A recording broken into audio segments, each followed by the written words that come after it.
নমস্কার বন্ধুরা, তনয়া কিচেনে আপনাদেরকে আরও একবার স্বাগত জানাই। আজ আমি আবার চলে এসেছি আপনাদের কাছে অন্য একটা রেসিপি নিয়ে। আজকে আমি খাসির মাংস রান্না করব, তবে একদম সিম্পল প্রসেসে রান্নাটা করব আর একদম ঘরোয়া মশলা দিয়ে রান্নাটা করব। তো বেশি আর কথা বলছি না, রান্নাটা শুরু করি। এরপর প্রথমে আমি চর্বি সমেত 1 কেজি খাসির মাংস নিয়েছি। খাসির মাংসটাকে ভালো করে জল দিয়ে ধুয়ে পরিষ্কার করে নিয়েছি। এখানে আমি দুটো বড় সাইজের পেঁয়াজ স্লাইস করে কেটে নিয়েছি। এখানে আমি কয়েকটা রসুন নিয়েছি আর কয়েক টুকরো আদা নিয়েছি। অর্ধেকের মতো পেঁয়াজ কুচি করেও নিয়েছি। 4টে ছোট সাইজের টমেটো নিয়েছি আর 4টে শুকনো লঙ্কা আর 3টে কাঁচা লঙ্কা ঝালের জন্য নিয়েছি। এরপর আমি এখানে একটি মিক্সিং জার নিয়েছি আর সেই জারে পেঁয়াজ কুচিটা দিয়ে দিচ্ছি। এরপর এখানে রসুন আর আদা দিয়ে দিচ্ছি। এরপর শুকনো লঙ্কা আর কাঁচা লঙ্কা দিয়ে দিচ্ছি। এরপর এগুলোকে পেস্ট বানিয়ে নেব। এরপর আমি এখানে একটি কড়াই নিয়ে নিয়েছি। এই কড়াইয়ে আমি 5 থেকে 6 চামচ সর্ষের তেল দিয়ে দিচ্ছি।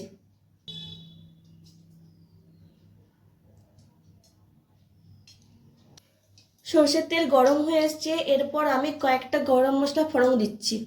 1 টুকরো দারচিনি, 2টো ছোট এলাচ, 5টা লবঙ্গ, 2টো তেজপাতাকে আমি 2 টুকরো করে দিয়েছি।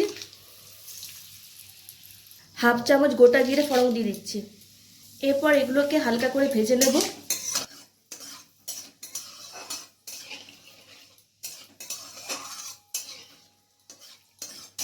এরপর দিয়ে দিচ্ছি স্লাইস করে কেটে রাখা পেঁয়াজ কুচি।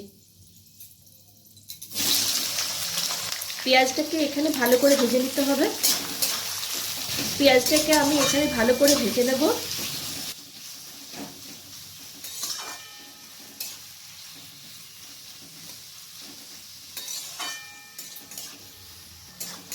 পেঁয়াজটা এখানে হালকা ভাজা হয়ে গেছে। এরপর আরেকটু ভালো করে ভাজতে হবে।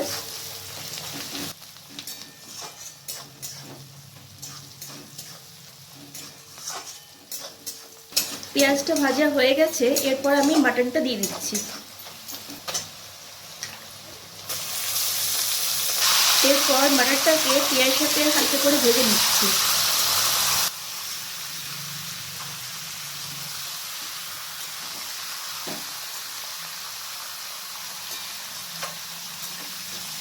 মাটনটাকে এখানে হালকা করে ভেজে নিয়েছি।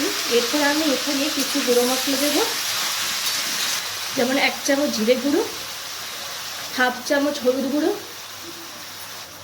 ধনে গুঁড়ো এখানে আমি 1.5 চামচ দেবো। ধনের পরিমাণটা আমি এখানে একটু বেশি দিচ্ছি। গোলমরিচের গুঁড়ো 1 চামচ, কাশ্মীরি লঙ্কা গুঁড়ো 1 চামচ, নুন স্বাদ অনুযায়ী। এরপর গুঁড়ো মশলাগুলোকে মাংসের সাথে ভালো করে মিক্স করে নেব।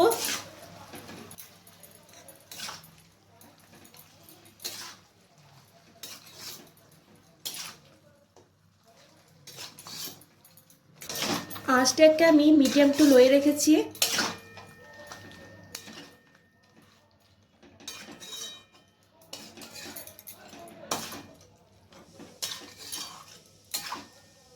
এরপর আমি এই স্টেজে 4টে ছোট সাইজের টমেটো ছিল, সেটাকে আমি 2 ভাগ করে কেটে দিয়েছি।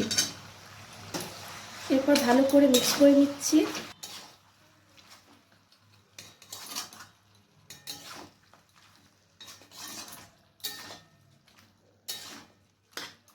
এরপর আমি 2 মিনিটের মতো ঢাকা লাগিয়ে রেখে দিচ্ছি, যাতে টমেটোটা ভালোভাবে সেদ্ধ হয়ে যায়।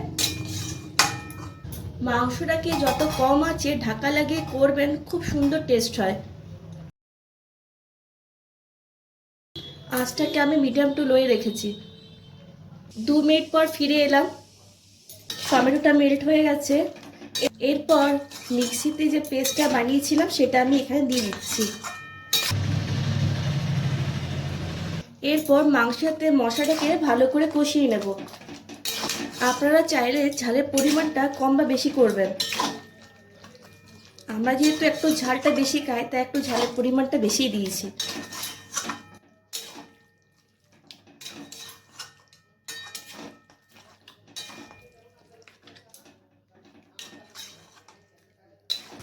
বন্ধুরা, মাংসকে কিন্তু যত কষবেন তত কিন্তু টেস্টি হয়। এই যে মাংসকে খুব কষতে হবে। দেখুন মাংস থেকে অনেকটা জল ছাড়তে শুরু করে দিয়েছে। এরপর আমি 10 মিনিটের মতো ঢাকা লাগিয়ে রেখে দিচ্ছি।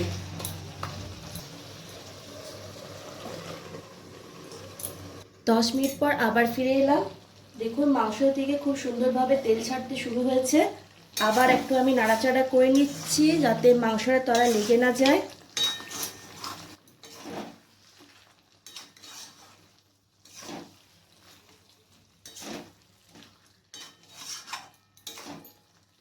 মাংসটাকে আমি অনেকক্ষণ ধরে ভালোভাবে কষিয়ে নিয়েছি। এরপর আমি এখানে গরম জল দিয়ে দিচ্ছি।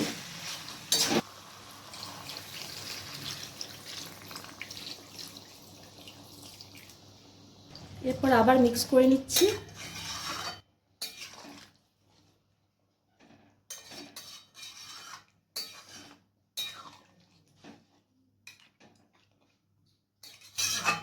আবার এখানে সামান্য পরিমাণে জল দিয়ে দিচ্ছি।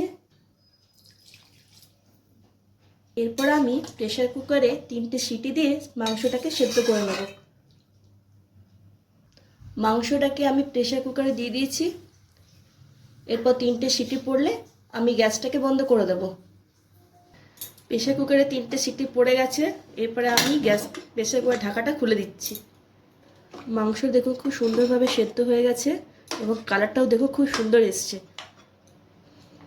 এরপর আমি উপর থেকে 1 চামচ ঘি ছড়িয়ে দিচ্ছি আর হাফ চামচের মতো গরম মশলা গুঁড়ো ছড়িয়ে দিলাম। এরপর একটু নাড়াচাড়া করে নিচ্ছি।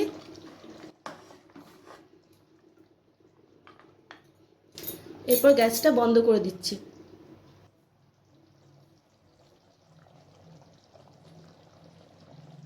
এরপর আমি আপনাদেরকে প্লেটে সার্ভ করে দেখাবো।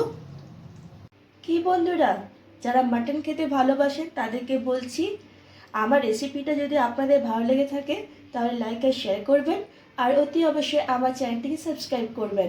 আজ এই পর্যন্তই। Tata, bye bye.